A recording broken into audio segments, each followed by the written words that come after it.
Well, hello, first family. Get you a cup of something warm and yummy, and let's talk some go and tell. And while you do that, of course, this is the time in our videos where we give you a chance to pause if you need to, and go ahead and like, subscribe, and share this content, especially our YouTube channel, because the more we have doing that, the more accessible this information is to a wider audience. And also, we have a nice little goal that we want to reach. We want to hit 50 subscribers. Now, I know in the world of YouTube influencers who have subscribers in the millions, 50 must seem like such a small number. Pastor David, why so low a bar? Well, simply this. Here in my office, with my laptop and webcam and mic and everything, I can go ahead and do live streams from YouTube, where you can interact with me via comments and things like that live. However, if I am out and about, say on a mission project or overseas, I need, because of YouTube's rules, I need 50 subscribers to be able to access live stream functions via the YouTube app. And so I think it would be great to, on occasion, be able to do remote live streams via my mobile phone so that you can have firsthand access to some of the things that we're involved in, either in our community or overseas. We can always shoot videos and post those later, but again, that's after the fact. There's really no interaction. This gives us a chance to just bring a different dynamic. So this is what we pause and ask you to please subscribe to our YouTube channel. It's a big help. So enough of that. I won't stump that anymore. We'll move on to what we're doing today. And this is actually the very first video that I'm going to be doing in a series where I'm going to be reviewing articles from the latest issue of Evangelical Missions Quarterly. This is a publication that's put out by Missio Nexus, an organization that I'm a member of, and they're very helpful. They're great at helping network guys like me and other missions professionals, church leaders, missionaries, mission organizations together as we collaborate and learn together about what's happening in the world of missions so that we can be on top of a lot of these discussions. Wonderful organization, and they put out this quarterly publication, and it just dropped for the late summer, early fall quarter, and it's all on technology. And even though I'm a Gen Xer, having grown up with tech coming of age in a lot of ways, like, going from no cell phones to smartphones, going from, the Pong video games to, being amazed at Super Mario Brothers, and now people playing through virtual reality experiences. That's kind of been my background. And so I've always been fascinated by tech. And I think tech has a place in missions. And so I thought, what a great way to start this series, really beginning kind of a playlist on missiology so that we can look at some of the issues surrounding missions. And what a great place to start than this quarterly publication from EMQ and talk about tech, because it's a conversation we need to have. In fact, just, I don't know, it was late last week. I lose track of time. We had a member of our church send an email to us as pastors about tech, about AI specifically. And, part of my response was just to say, hey, this is the thing, and we do need to talk about it. We can't lag behind in the conversation. And so we need to have these ongoing discussions. So I appreciate Missio Nexus and the editors and writers over at EMQ for jumping in with this series of articles to begin helping us think on these things. These are not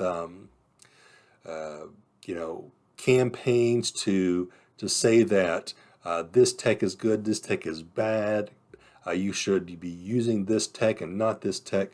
This is just a space to have a conversation, okay? To talk about the good, the bad, and the ugly, because we need to be able to think critically at every level of this conversation so that we know how to use tech wisely when it comes to missions.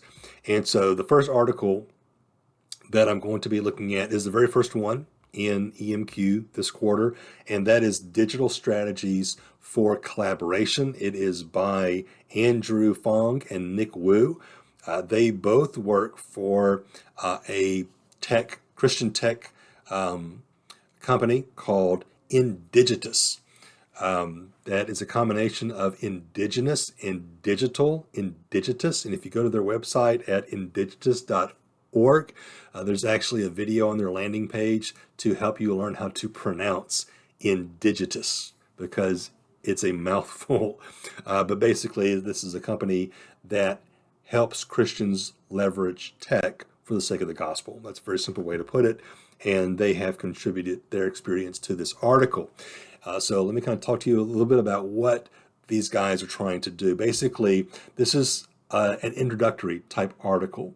So it's a great place to start. It's not trying to highlight one area of tech over another. It's just trying to talk about the overall landscape and why we need to develop collaboration strategies when it comes to using tech in missions. And basically, the reason why is that it is a saturated and growing area in the world of missions. Tech has been used going back, 20 plus years. Ever since cell phones began to have capabilities beyond just making phone calls, moving into like being able to play audio files to eventually being able to play video files. And of course, then the smartphone comes out and changes the entire landscape of what it means to use the phone in ministry and missions. And so this is something that's been building for quite a while, and tech does not diminish. The technology keeps changing, it keeps evolving, and thus we keep getting new tools and expressions of tools for us to consider when it comes to proclaiming the good news of Jesus Christ. And so one of the things they begin saying in this article, and I really appreciate them getting this out there at the beginning of the article, because it's something that I've seen, others have clearly seen it as well, is that there's a tendency in this, I don't know if you want to call it a rush to be able to leverage tech that comes out for the sake of the gospel for organizations, mission sending organizations, different missions networks, things like that, tech companies, to become very siloed, all of a sudden develop their own tools, and those tools are incompatible with other tools that are just like them. So let me give you an example. Let's just take AI. AI is the thing we're all talking about right now. We should be definitely talking about it.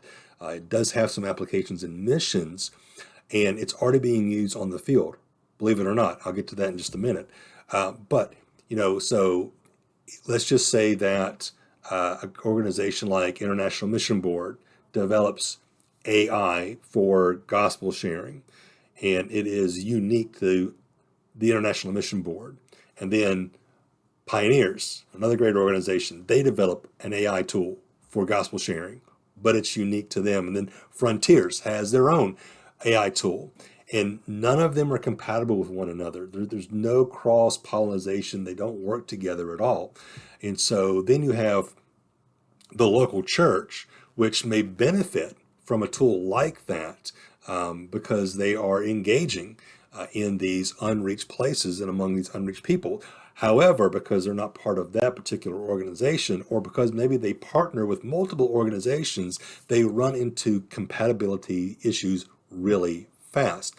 And so they caution and even encourage in this article right from the beginning that the Christian community not so much slow down their production of tools for tech, but to have more collaboration up front prior to the development of these tools, so that we're not trying to collaborate on the back end of that development, trying to see how do we fit a round peg into a square hole, because it just doesn't work.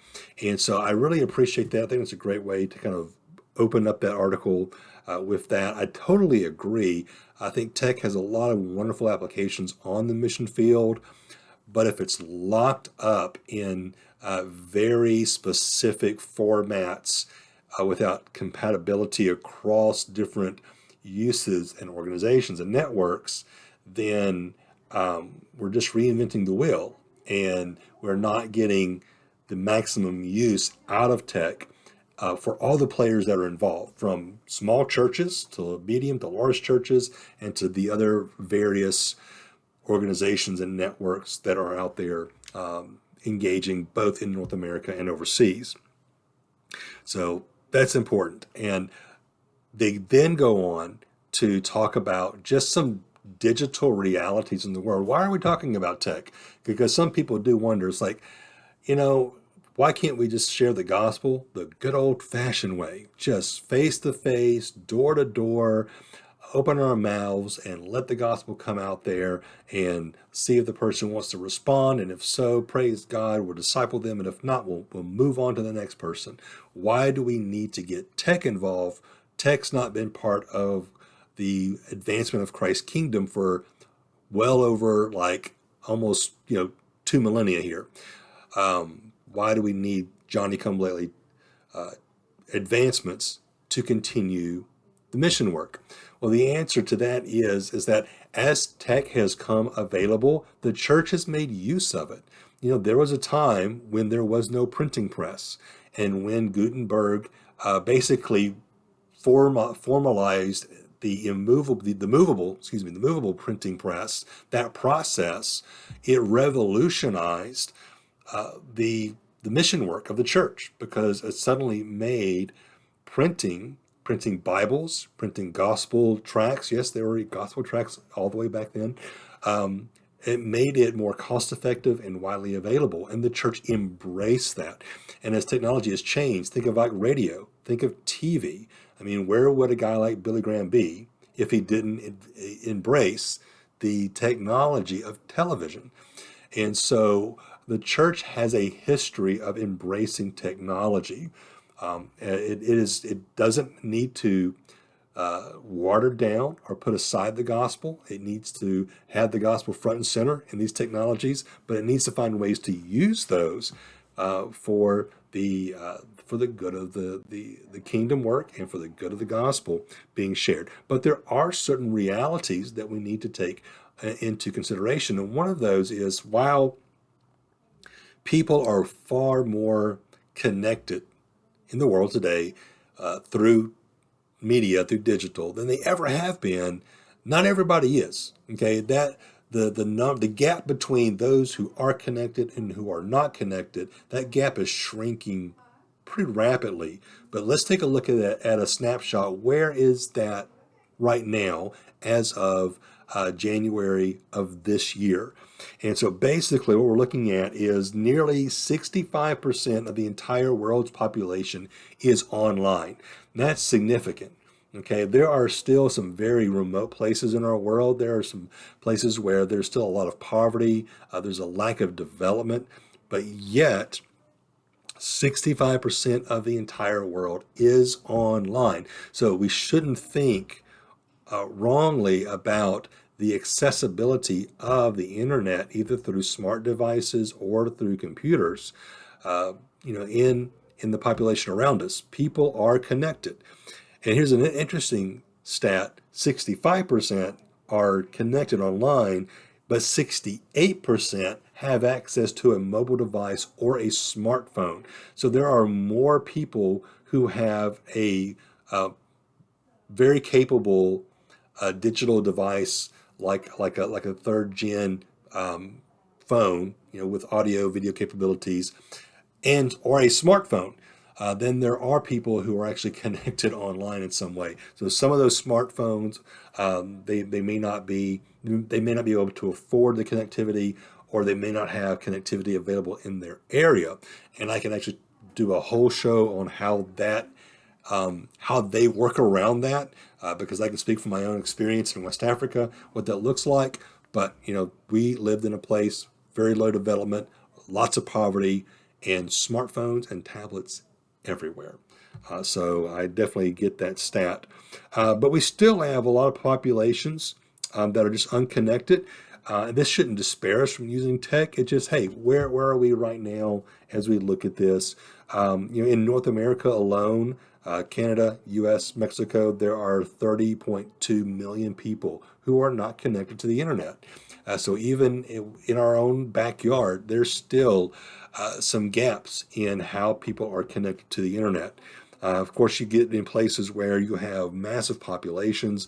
Southern Asia, for example, which includes India, you have over 1 billion people, believe it or not, who are not connected to the internet. So that may seem to fly in the face of the 65% of the entire world is online, but when you actually look at the numbers, it pans out.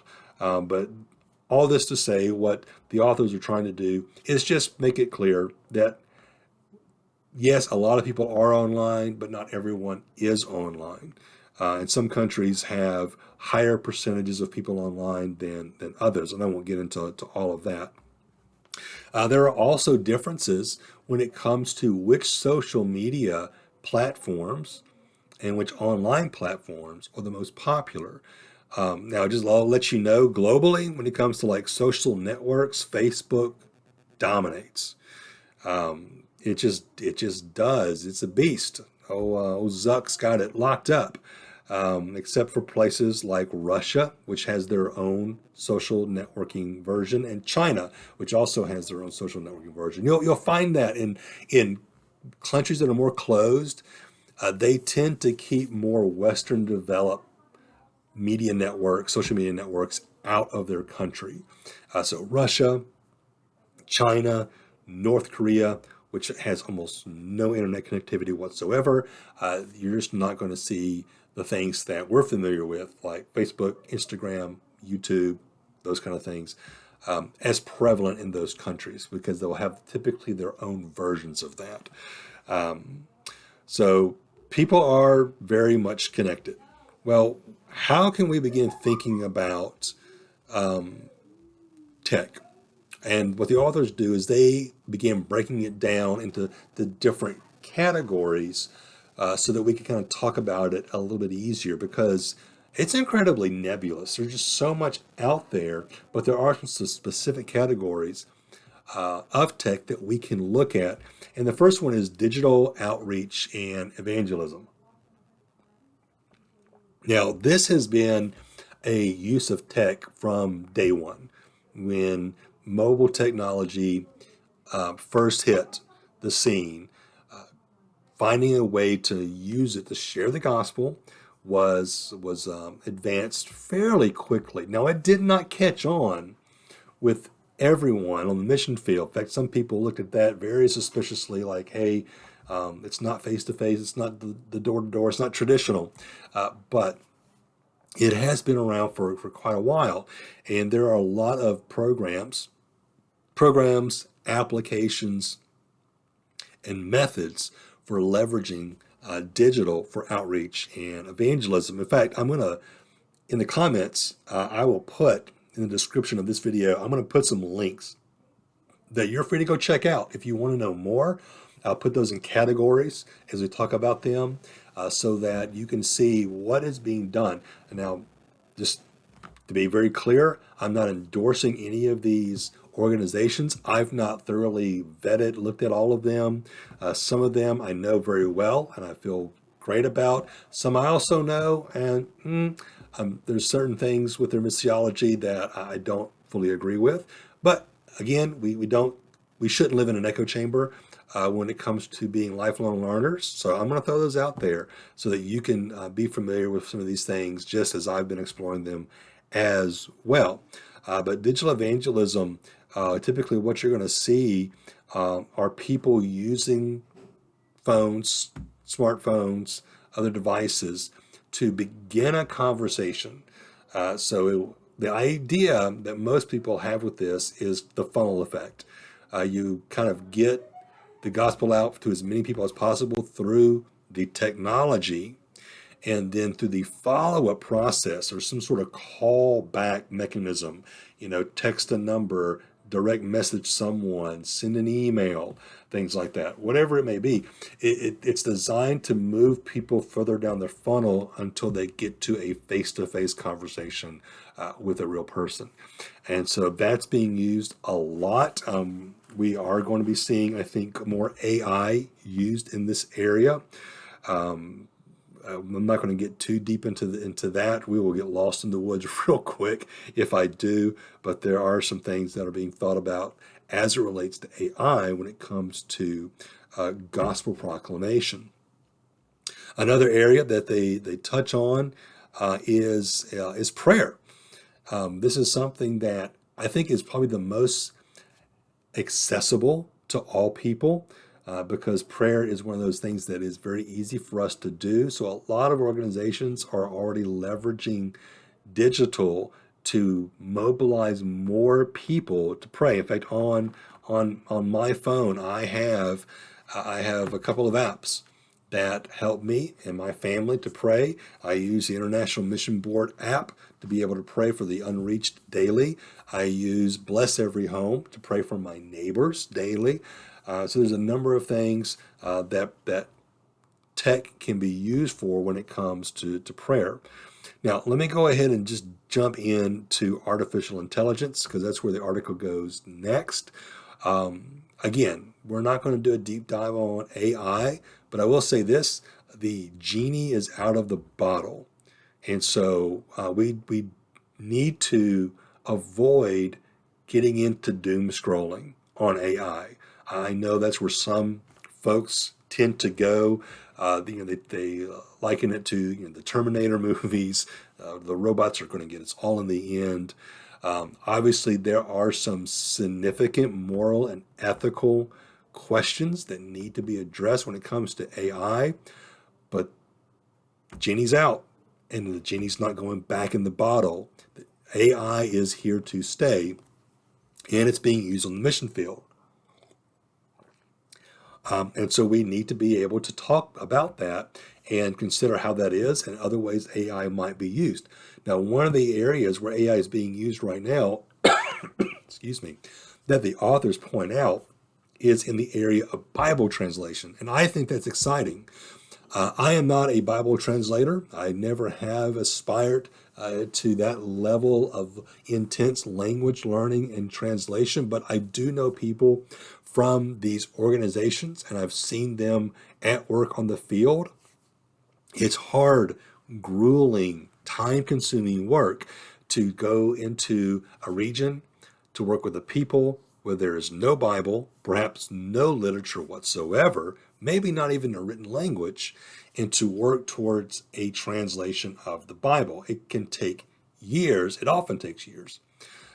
AI, and what they're doing with AI now and Bible translation could possibly, believe it or not, reduce the time to have no Bible translation to Bible translation, maybe down to a few months rather than years, because AI has the capacity to learn a language. You can teach it a language. It can learn the original Hebrew and Greek of Scripture, and it can assist the human translator in doing the work of translating and review in a much more efficient manner. And because of that, that's where the time comes. That's where the time benefit comes in. You still need a human translator. AI can't do it altogether because language has certain nuances, and you need translator and you need indigenous speakers to help out with that. But AI can do a lot to advance that process really, really well. I think it's pretty cool. Another place where AI is being used right now, or at least developed, maybe a better word is developed, is for the deaf when it comes to Bible translations. The deaf have only one complete sign language Bible available to them worldwide, and it's American Sign Language. That's it. There are so many different deaf groups in the world with their own sign language, and only one out of all of them have access to a complete sign language Bible. And so what they're doing is they're using AI and motion capture technology to rapidly develop sign language translations of the Bible in these other sign languages. It's incredible. I love that. That's actually, there's a company that's called what is it called? It's called Chameleon. Sorry, I don't have it right there in front of me. Anyway, I'll try to find it and link it. But they're actively working on this. And so AI is being used on the field. Another thing that's being used on the field is one, I'll admit, I really don't understand it. It's blockchain. And I think I don't understand blockchain as well as I'd like to, because I think, like a lot of people, our introduction to blockchain was completely tied into cryptocurrency. And cryptocurrency is wonky as it is. And then when you take blockchain on top of that, trying to pull those two technologies apart and understand them separately is confusing. I'll admit, I've had people try to explain blockchain to me like I was dumb, and I still don't get it. I know that it is a digital ledger with immutable data, meaning the data doesn't change, it's unique. Okay, that's about all I can wrap my mind around at this point. Hopefully I can learn some more. If you have a great way to explain blockchain and you want to put it in the comments below, by all means do so. You are welcome to talk to me like I am a 5-year-old, because I would like to understand it. But blockchain is being used right now to store and distribute information. That could be scripture portions, it could be translations of the Bible, it can also be various discipleship resources. So it's there. Networks. Networks have been around for a long time. Typically, networks are there to pull people together for more broad consideration of how to collaborate on things. But there have developed networks that their primary function is under the tech umbrella. They want to help people know how to use and collaborate with technology. And so that's a very helpful thing, because not all of us are digital natives. I'm not a digital native, so I need to be networked to people who are, or at least who understand this at a deeper level than I do, who can explain it to me and walk with me. I'm still looking for that network person for blockchain, apparently.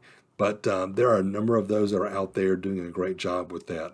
And so what's the bottom line of the article that Feng Wu they come to? Their conclusion is basically this: technology is powerful. And I agree it is.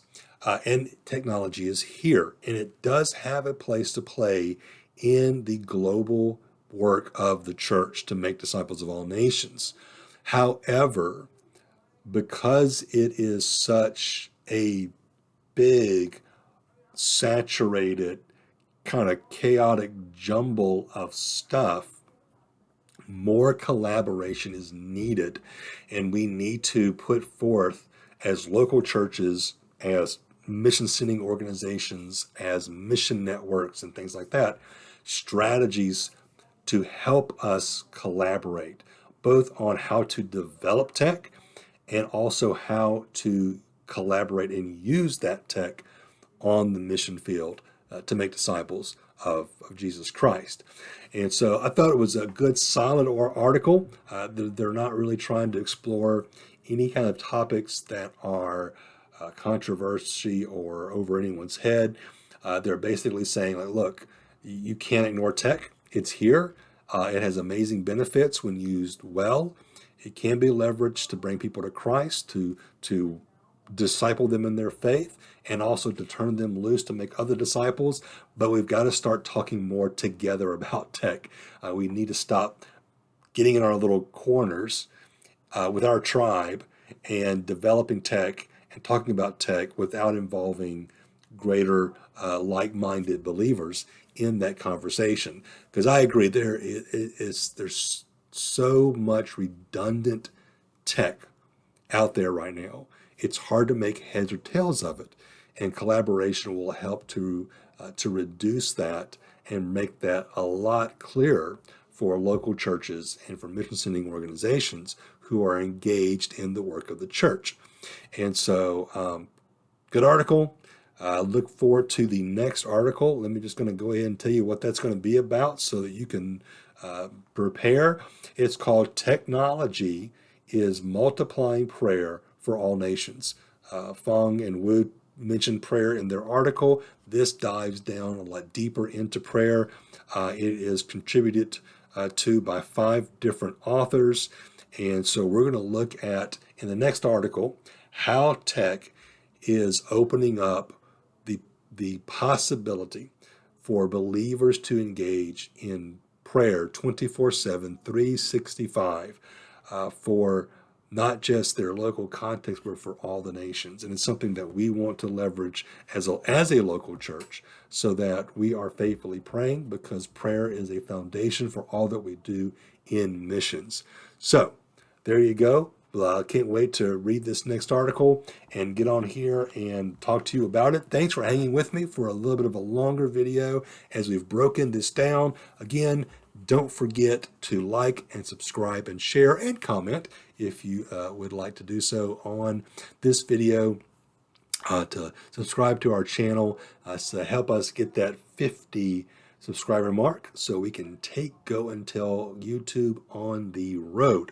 So thank you so much, and let us keep our eyes focused on Christ as we make disciples, as we go and tell.